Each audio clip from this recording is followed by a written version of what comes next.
was written in 1966 by Stephen Stills, one of my very favorite singer-songwriters.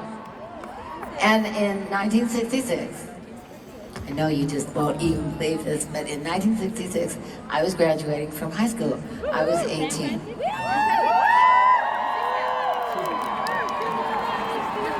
laughing. You were 19. See, you say things like that to me, I give away more information about you. Please. Okay, so anyway, I loved this song. I had no idea what it was about, but I loved it. And what I loved was the fact that he was in Buffalo, Springfield, and they had these amazing harmonies, which went on to be Crosby, Stills, and Nash. And that is what that's what I wanted this to be. I wanted my two girl singers and me, and I wanted them not to be turned down. I wanted us all to have these great three-part harmonies. And it wasn't easy to get when I finally got around to getting it, because really nobody wanted me to do that. They're like, you're a solo artist now. And I'm like, well, that's a lonely world, isn't it?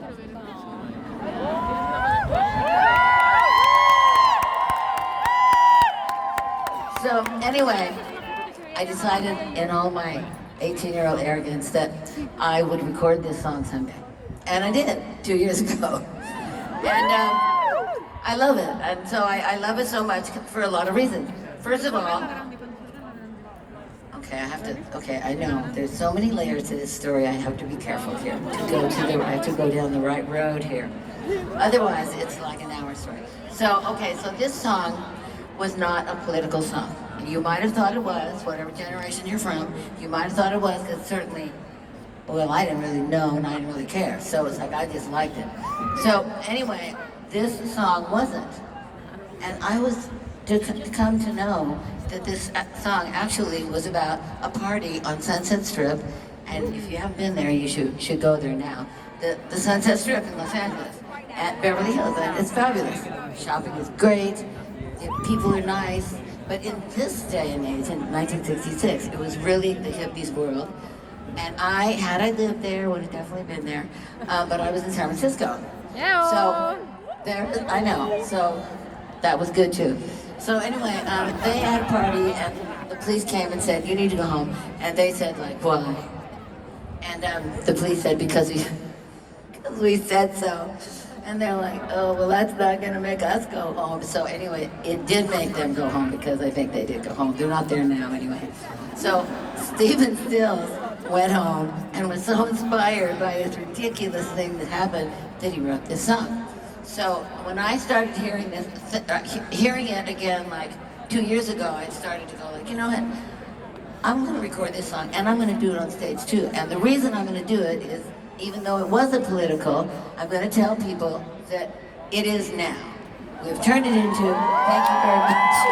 Thank you, Stephen Stills, for doing this. So it is now, and what it stands for me is, what I say to everybody in America for the last 2 years is, just no matter what, just vote.